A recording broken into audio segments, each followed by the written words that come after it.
ଏହି ଭିଡିଓଟି ମୁଁ ଅପଲୋଡ କରୁଛି ପ୍ରଦୀପ ବେହେରା।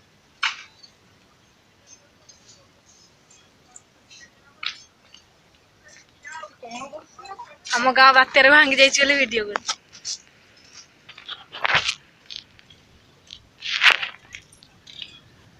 ଏହି ଭିଡିଓଟି ବାତ୍ୟା ଫନିରେ ଆକ୍ରାନ୍ତ ଅଟେ। ଏହି ଭିଡିଓଟି ବାତ୍ୟା ହୋଇ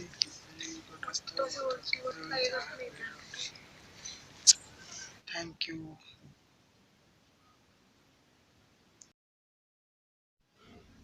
ବର୍ତ୍ତମାନ ଆସନ୍ତୁ ଶୁଣିବା ବାତ୍ୟା ଫନିରେ ପୀଡ଼ିତ ଜାହାଳପିଡ଼ି ଗ୍ରାମବାସୀଙ୍କ ମୁହଁରୁ କିଛି। କ୍ଷତି କଣ ହେଇଛି କୋଉ ବାତ୍ୟାରେ?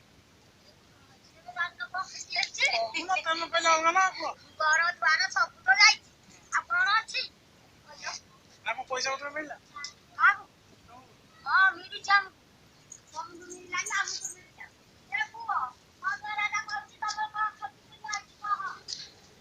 ଏହି ଭିଡିଓକୁ ଅଧିକରୁ ଅଧିକ ସବସ୍କ୍ରାଇବ କରନ୍ତୁ ଏବଂ ବେଲ୍ ଆଇକନ୍ ବଜାଇ ଦିଅନ୍ତୁ।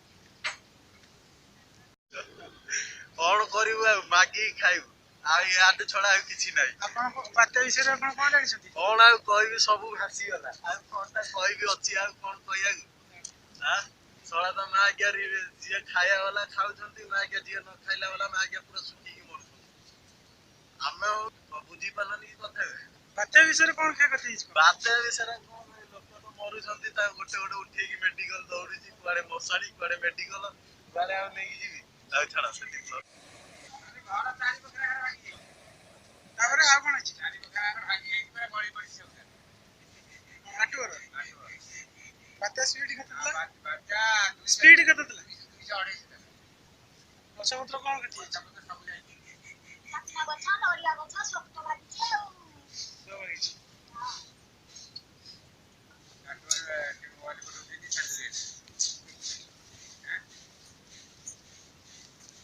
ଏଇଟା ଭାଙ୍ଗିଛି।